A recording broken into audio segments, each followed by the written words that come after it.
जय हिंद दोस्तों, this is Diksha this side and welcome to my channel learn and flourish. तो हमने अपना chapter vital villages and thriving towns complete कर लिया था, डिस्कशन कंप्लीट किया था। आज हम क्वेश्चन डिस्कस करेंगे सो दैट एग्जाम में हम जो है कि हैबिचुअल हो जाएं कि ऐसे क्वेश्चन आने वाले हैं। ओके, चलिए शुरू करते हैं। तो हमारा फर्स्ट क्वेश्चन है ना, हम अपने फर्स्ट क्वेश्चन से चलेंगे। क्वेश्चन है read the sentences regarding Arikamedu sentence and select the wrong option. Arikamedu क्या था? अरिकामेडु एक फोर्ट हुआ करता था उस समय। कब की बात हो रही है? ये चैप्टर पूरा पोस्ट मॉडर्न पीरियड के बारे में है। ओके, तो तब की बात हो रही है। फिर अरिकामेडु के बारे में कुछ सेंटेंसेस दिए हैं और हमें इसमें रॉन्ग ऑप्शन सेलेक्ट करना है। क्या ऑप्शन? Wrong option. ठीक है ना। तो क्वेश्चन एंड उसके इंस्ट्रक्शंस एकदम कायदे से पढ़ने हैं अपने को। ठीक है ना। चलिए ऑप्शन नंबर ए देखते हैं। Between 2200 and 1900 years ago, Arikamedu was a coastal settlement where ships unloaded goods from distant lands। मतलब कि 2200 और 1900 साल पहले की बात हो रही है। ठीक है ना कि अरिकामेडु जो है कि कोस्टल सेटलमेंट हुआ करता था, जहाँ पे जो है कि शिप्स से सामान जो है कि दूर दूर से जगहों से आता था और वहाँ पे अनलोड होता था। तो ये बात सही है कि नहीं सही है? ये बात सही हमने पढ़ी थी। फिर ऑप्शन बी देखते हैं कि यहाँ पे एक मैसिव ब्रिक स्ट्रक्चर भी मिला है, जो कि हम कहते हैं कि शायद वेयर हाउस रहा होगा। क्या रहा होगा? वेयर हाउस रहा होगा। मतलब कि वेयर हाउस मतलब क्या? जहाँ पे सामान वगैरह रखते हैं। तो ऑब्वियस सी बात है कि हमने ये अंदाज़ा लगाया कि अब पोर्ट है, पोर्ट के किनारे शिप्स अनलोड हो रही हैं, फिर एक बड़ा सा कुछ ब्रिक का स्ट्रक्चर मिला है, तो ऑब्वियस सी बात है वो वेयर हाउस ही रहा होगा, वहाँ पे सामान वगैरह रखा जाता होगा। ऑप्शन नंबर सी देखते हैं। अदर फाइंड्स और क्या क्या वहाँ पे मिला? Include pottery from the Mediterranean region such as, क्या बोलते थे उसको, amphora and stamped red glazed pottery भी मिला है, जिसको कि एरिकाइन वेयर बोलते थे। तो ऐसा कुछ मिला है कि नहीं मिला है? ऑब्वियसली मिला है। तो ये बहुत ही महीन सी चीज़ें हैं जो हमें पता होनी चाहिए कि क्या कहाँ से मिला है। अब यही सारी चीज़ें दे देगा कोई और पोर्ट का नाम लेकर के कि वहाँ से मिली है, तो आपको पता होना चाहिए कि ये सारी चीज़ें अरिकामेडु से मिली। ठीक है ना। पोर्ट्रे मेडिटेरियन रीजन से कहाँ मिला है? अरिकामेडु में। ठीक है ना। उसके अलावा रेड ग्लेज्ड पोर्ट्रे भी मिले हैं, जिसको एरिकाइन वेयर कहते थे। याद आया? चलो ऑप्शन नंबर डी कह रहा है small tanks have not been found from here. Small tanks यहाँ से मिले हैं कि नहीं मिले हैं? स्मॉल टैंक्स भी मिले थे, याद है, जिसको कि क्लोथ की डाइंग के लिए यूज़ किया जाता था। तो ये ऑप्शन हमारा गलत हुआ, यानी कि हमें रॉन्ग ऑप्शन सेलेक्ट करना है। तो option D is the right answer. Correct. चलो क्लियर हो गई ना बात। अब क्वेश्चन नंबर 2 देखेंगे। क्वेश्चन नंबर 2 है कि श्रेणीज़, जो उस समय श्रेणीज़ हुआ करती थी, पोस्ट मॉडर्न टाइम में श्रेणीज़ जो बन रही थी, उनके बारे में कुछ जो है कि ऑप्शंस दिए, फिर हमें इसमें भी रॉन्ग ऑप्शन सेलेक्ट करना है। चलो, many craft person and merchants formed association known as shrenis. Shrenis क्या थी? एक्चुअली बेसिकली जो भी मर्चेंट्स हुआ करते थे, जो भी जो है कि क्राफ्ट पर्सन हुआ करते थे, वो आपस में सबने मिलकर के एक एसोसिएशन फॉर्म की थी, उसी को श्रेणी कहते थे। तो सही बात है, ये क्राफ्ट पर्सन और मर्चेंट्स की एसोसिएशन हुआ करती थी। फिर कह रहे हैं बी ऑप्शन, दीज श्रेणीज प्रोवाइडेड ट्रेनिंग प्रोवाइड करती थी क्राफ्ट पर्सन को। एग्जैक्टली उनको रॉ मटेरियल अवेलेबल कराती थी, बिल्कुल कराती थी, but not distributed the finished good. लेकिन उनके जो मतलब कि रॉ मटेरियल का यूज़ करके जो अपने गुड्स बना रहे थे, वो उसको डिस्ट्रीब्यूट नहीं कराती थी। ऐसा था? नहीं, वो उसको डिस्ट्रीब्यूट भी कराती थी। तो ऑप्शन नंबर बी हमारा गलत हो जाएगा। हमें रॉन्ग ऑप्शन सेलेक्ट करना है, तो B is the right answer. बाकी ऑप्शन पढ़ने की ज़रूरत ही नहीं पड़ेगी हमको। समझ आई? तो अब यही से छोटी छोटी गलतियां होंगी। अब हमें ये बात ध्यान रखनी है कि वो रॉ मटेरियल प्रोवाइड करा रहे हैं, वो ट्रेनिंग प्रोवाइड करा रहे हैं, कौन? श्रेणीज़। साथ साथ उनकी फिनिश्ड गुड्स का डिस्ट्रीब्यूशन भी करा रहे थे। ठीक है ना। चलिए आ जाते हैं क्वेश्चन नंबर 3 पे हमारे।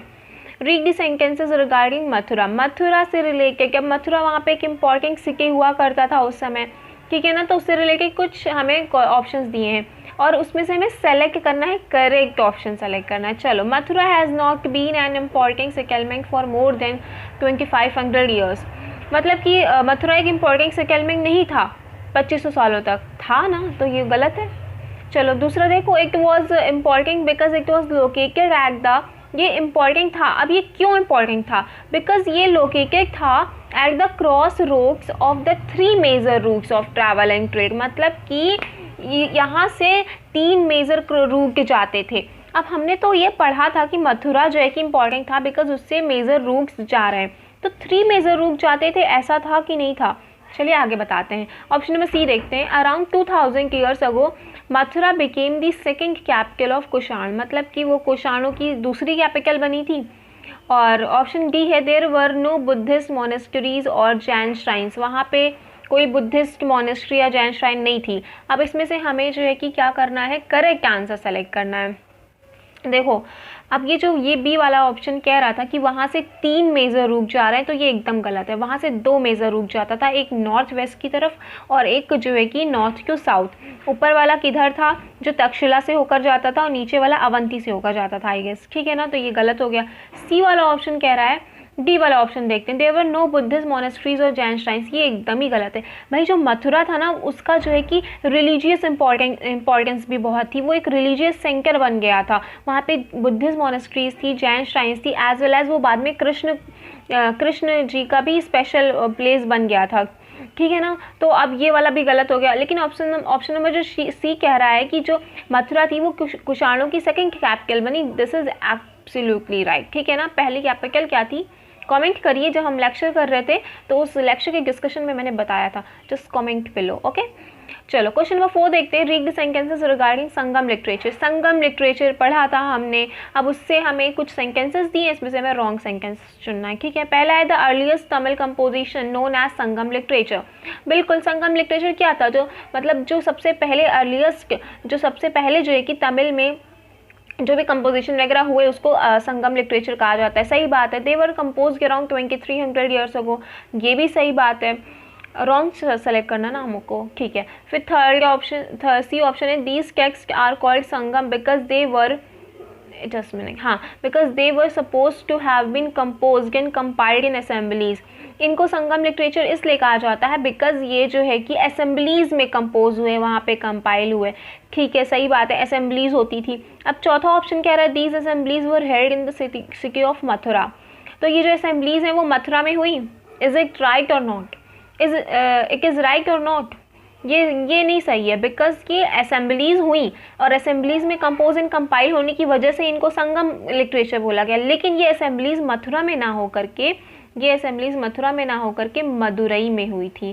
किस में हुई थी, मदुरई में हुई थी, ठीक है ना। तो option number D is the right answer, क्योंकि हमें रॉन्ग ऑप्शन सेलेक्ट करना था। समझ आई।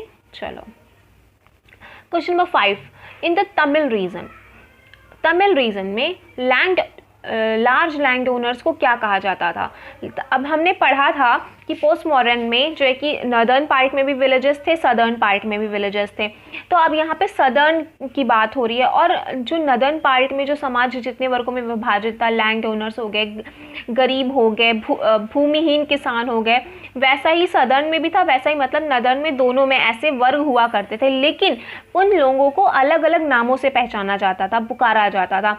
और ये हमें कहाँ से पता चला, ये हमें संगम लिटरेचर से ही पता चला है। तो बस ये वही क्वेश्चंस हैं कि भाई तमिल रीजन में लार्ज लैंड ओनर्स को क्या कहते हैं, ठीक है। क्वेश्चन कभी ये नहीं आएगा कि पोस्ट मॉडर्न एरा में लार्ज लैंड ओनर्स को क्या कहते हैं, वो पूछेगा कि तमिल रीजन में क्या कहते थे, बिकॉज तमिल में कुछ और कह रहे हैं, नॉर्दर्न पार्ट में कुछ और कह रहे हैं, तमिल रीजन में कुछ और कह रहे हैं। तो पहला क्वेश्चन है, तमिल रीजन में लैंड ओनर्स को क्या कह रहे हैं, उझावर, कगाईसियार, वेल्लार, अदिमाई। जल्दी बताइए क्या कहते थे। Option B is the right answer. क्या बोलते थे, वेल्लालर बोलते थे, वेल्लालर, ओके। चलो ऑर्डिनरी प्लोमैन को क्या बोलते थे, मतलब ये तमिल रीजन का ही है, ठीक है ना। इसके ऊपर मैंने लिखा नहीं इन तमिल रीजन, लेकिन ये इसी का ही है। इन तमिल रीजन ऑर्डिनरी प्लोमैन को क्या बोलते थे, जो नॉर्मल से प्लोमैन होते थे उनको वेल्लालर बोलते थे। नहीं, वेल्लालर तो लार्ज लैंड ओनर्स को बोल रहे हैं। अदिमाई बोलते थे, कगाईसियार बोलते थे, उझावर बोलते थे। जल्दी बताइए। Option C is the right answer, uzhavar बोलते थे, ठीक है ना। इसका थोड़ा प्रोनाउंसिएशन थोड़ा टफ है, बिकॉज तमिल के थोड़े जो साउथ से बिलोंग नहीं करते ना, तो उनको थोड़ा सा टफ लगता ही है। चलो क्वेश्चन नंबर 7 देखते हैं। इन द नॉर्दर्न रीजन, अब नॉर्दर्न रीजन की बात हुई, यहाँ पे तमिल रीजन से 2 क्वेश्चन पूछा गया, अब नॉर्दर्न रीजन की बात हो रही है कि in the northern region the village headman, अब विलेज का जो हेडमैन होता था उसको क्या बोलते थे, गृहपति, कर्मकारा, ग्राम भोजिका, वेल्लालर। भाई वेल्लालर हमने पढ़ लिया कि लार्ज लैंड ओनर्स को बोलते थे, लेकिन तमिल रीजन में बोलते थे, ठीक है ना। इनमें से क्या ऑप्शन होगा, तो हमने ये ऑप्शन पहले हटा दिया, कर्मकारा लग नहीं रहा है, गृहपति ये भी नहीं लग रहा है, क्या होगा, ग्राम भोजिका। क्या बोलते थे, ग्राम भोज का। और ये एक हायरार्की पोस्ट होती थी कि मतलब कि जो मतलब कि फादर है, फादर का बेटा फिर ग्राम भोज का बन जाएगा, फिर उसका बेटा बन जाएगा, यानी कि हायरार्की चलती आ रही थी, ठीक है ना। तो ग्राम भोजक बोलते थे। फिर क्वेश्चन नंबर 1 देखिए जरा। क्वेश्चन नंबर 1 कह रहा है there were other independent farmers, और भी इंडिपेंडेंट फार्मर्स हुआ करते थे। कहाँ की बात है, नदर्न रीजन की बात है। स्टार्टिंग वाले 2 क्वेश्चन तमिल रीजन के, नीचे वाले नदर्न रीजन के। तो नदर्न रीजन में जो हो गया ये वाला, तो नदर्न रीजन में जो इंडिपेंडेंट फार्मर्स होते थे उनको क्या बोलते थे, कर्मकारा बोलते थे। वेल्लार नहीं, वेल्लार तो तमिल रीजन में बोलते थे लार्ज लैंड ओनर्स को। ग्राम भोज का अभी हमने पढ़ लिया कि हेडमैन को बोलते थे। तो इंडिपेंडेंट फार्मर्स को क्या बोल रहे हैं, गृहपतिज बोल रहे हैं। क्या बोलते थे, grihapatis. Option B is the right answer, ठीक है ना। चलो क्वेश्चन नंबर 1, हाँ 9 क्वेश्चन नंबर पे चल रहे हैं। और क्वेश्चन है in the post modern period what was not the important reason behind increasing crop production. मतलब कि पोस्ट मॉडर्न पीरियड में इरिगेशन बहुत ही ज़्यादा पोस्ट मॉडर्न पीरियड में एग्रीकल्चर हमारा बहुत डेवलप हुआ, क्रॉप प्रोडक्शन हमारा काफ़ी अच्छा होता था, वहाँ की इकोनॉमिक कंडीशन काफ़ी अच्छी थी। अब इकोनॉमिक कंडीशन अच्छी होने का मतलब उसके पीछे का मेन रीज़न तो यही है कि हमारा एग्रीकल्चर बहुत अच्छा जा रहा है, ठीक है ना। तो अब यही पूछ रहे हैं कि क्रॉप प्रोडक्शन इतना इंक्रीज होने का क्या एक कारण नहीं था। क्वेश्चन ढंग से पढ़ना, what was not the important reason, ठीक है ना। तो ये सीटेट की अगर आप प्रिपरेशन कर रहे हैं, सीटेट की प्रिपरेशन कर रहे हैं, तो इसमें ऐसे क्वेश्चंस बहुत, ये नॉट कहीं से भी छुपा देता है जाकर के और हम ध्यान नहीं देते। ऐसा मेरे साथ भी कई बार हुआ है, ठीक है ना। चलिए तो ऑप्शन नंबर देखते हैं 1, इरिगेशन क्या इंपॉर्टेंट रीज़न था। हाँ, इरिगेशन इंपॉर्टेंट रीज़न था। हमने पढ़ा था कि इरिगेशन जो है कि बहुत इंपॉर्टेंट रीज़न था, और किंग्स जो है कि इरिगेशन के लिए फंड भी प्रोवाइड करते थे। तो ऑप्शन नंबर सी भी हमारा सही होगा कि money provided by Kings. Exactly, Kings ने, राजाओं ने मनी प्रोवाइड की, किस लिए, इरिगेशन के लिए की। उसके साथ साथ इरिगेशन के लिए बहुत सी चीज़ें, वेल हो गए, कैनाल्स हो गए, ये सारी चीज़ें भी बनवाई। और क्या बनवाया था, आर्टिफिशियल लेक्स, ये सारी चीज़ें भी यूज़ की गई इरिगेशन के लिए। तो irrigation was an important reason, इसी वजह से हमारा क्रॉप प्रोडक्शन इंक्रीज़ हुआ था, ठीक है ना। ये सारी चीज़ें हमको पता होनी चाहिए।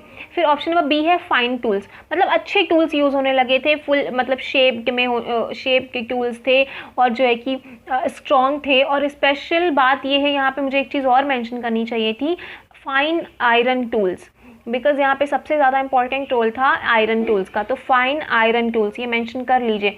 तो इरिगेशन भी था, फाइन आयरन टूल्स भी थे, ठीक है, ये बहुत इंपॉर्टेंट है। अब हमें आर्टिफिशियल लेक खोदनी है या हमें कुएं खोदने हैं, तो ऑब्वियसली बात है कि हमें इंस्ट्रूमेंट्स चाहिए। तो हम लकड़ी के टूल्स तो यूज़ करके हम जो है कि आर्टिफिशियल लेक, कैनाल, वेल्स ये सब नहीं डिग कर सकते ना। इसके लिए हमको आयरन के टूल्स चाहिए ना। तो हमको पता होना चाहिए कि भाई हमारा इरिगेशन सिस्टम अच्छा है। अब इरिगेशन कैसे हो रहा है, इरिगेशन के लिए रिसोर्सेज होने चाहिए। तो इरिगेशन के लिए क्या रिसोर्सेज थे, कैनाल थी, वेल थे, आर्टिफिशियल लेक्स थी। अब ये कैसे बन रही हैं, अपने आप नहीं बन रही हैं, इसके लिए हमें कुछ मशीन्स चाहिए। तो वहाँ पे तभी मशीन्स नहीं होती थी भाई, तब हमारे हैंडमेड टूल्स होते थे, ठीक है ना। तो वो टूल्स जो है कि अब लकड़ी के होंगे तो ऑब्वियसली बात है ये काम नहीं हो पाएगा, ठीक है।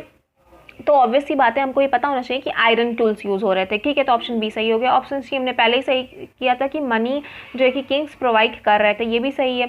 यूज़ ऑफ पेस्टिसाइड्स, ये हमने कहीं नहीं पढ़ा कि पेस्टिसाइड्स वगैरह का यूज़ हुआ है एग्रीकल्चर में, और एग्रीकल्चर के क्रॉप प्रोडक्शन बढ़ाने के लिए ये इंपॉर्टेंट था। तो इसमें से क्या पूछा था कि हमें सेलेक्ट करना था कि जो सही नहीं है, तो ऑप्शन नंबर डी हमारा सही हो जाएगा। देखो वैसे ये सारे ऑप्शन सही हैं, लेकिन हमें इसमें से वही ऑप्शन सेलेक्ट करना है जो गलत है, तो ऑप्शन डी गलत है, समझ आए। चलो लास्ट क्वेश्चन हमारा, ring wells were used for, ring well use हो रही थी ना, ऐसे ऐसे ऐसे ऐसे करके कुछ स्ट्रक्चर थे बड़े बड़े से लाइन से सीरीज़ में, और हर एक घरों में इंडिविजुअल, मतलब हर एक इंडिविजुअल घर में ये पाई जा रहे थे ये रिंग वेल्स।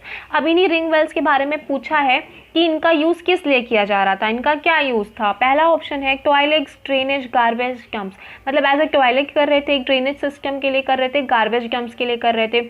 और या फिर ऑप्शन नंबर बी है बाथिंग या वॉशिंग क्लोथ्स। देखो अब हम वहाँ उस समय देख कर नहीं आए हैं, कि किस लिए वो प्रयोग कर रहे थे, लेकिन आर्कियोलॉजिस्ट ने जो भी देखा, जो भी समझा, उस आधार पे उन्होंने क्या बताया कि ये रिंग वेल्स का यूज़ क्या हो रहा था, रिंग वेल का यूज़ क्यों हो रहा था। ठीक है ना, किसी को एग्जैक्ट इन्फॉर्मेशन नहीं प्राप्त है, लेकिन आर्कियोलॉजिस्ट जो भी अजम्पशन किया उन्होंने वो एनसीईआरटी में मेंशन है ना, कि आर्कियोलॉजिस्ट ने क्या अज्यूम किया कि ये रिंग वेल्स को देख करके कि किस लिए यूज़ कर रहे थे।